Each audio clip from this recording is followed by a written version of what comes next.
Hello mga kabutangers.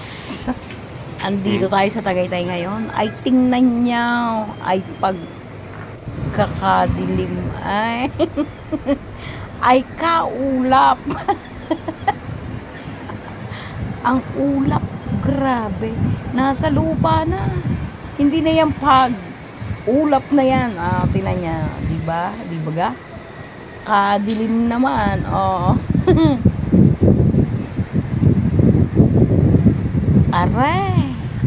Are ang aking napuntahan.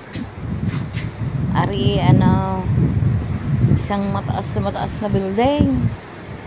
Ay siya kaya naman. Pag ikaw ay nahilo dyan, butangers, ay tunay ka naman. Di ba ka? Wala ka nang matanaw. Pag sa bundok mo nilagay yung camera, ay wala ka nang makikita. Anino.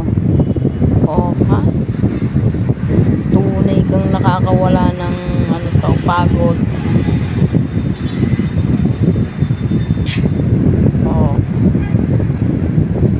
Nililipad ng hangin yung aking kamay. Kaya karne. Mahangin din maingay pa yung aircon. Naririnig nyo baga? Dami namin din kasi mayroong kami dining meeting di abanse.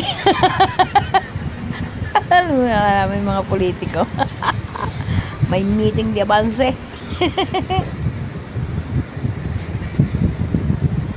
Di baga? Tingnan nyo naman ang kala mo ang ulap nasa baba na lang diba? Tunay kang kadilim. Ay sa lamig naman. Sobrang lamig din ngayon sa Tagaytay.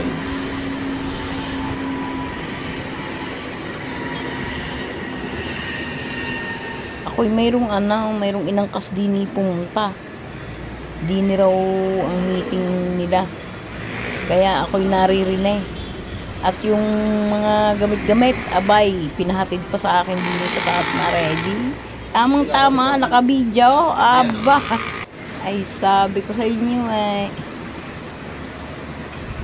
pag sinuswerte ka talaga, daig ang minamalas. Kakagad ng bundok. Ayan ang tunay na Taal Volcano. Tanaw na tanaw. Sa ganda naman. Pabalik-balik lang ang aking video. Ay hindi makalayo hindi ako makalipat doon at lalong mas maingay. Ay di nila.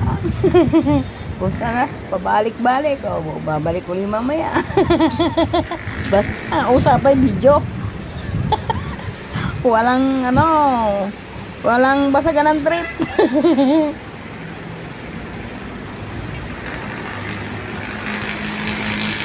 Akala mo lupa na may bitak-bitak. Ano yan? Mga natatanaw na yan. Mga, ano ba yung tawag daw? Yung may lambat, yung mga kawayan na may, sa tahungan ang tawag doon, pabiyayan, yung gayaw. Ano ba tawag doon? Nakalimutan ko na. Pispan. Ang tanga ni Butangira. Nakakatakot tumirad dyan. Sa mga ganyang bundukan. Paano pag naglindaw? Hindi ba?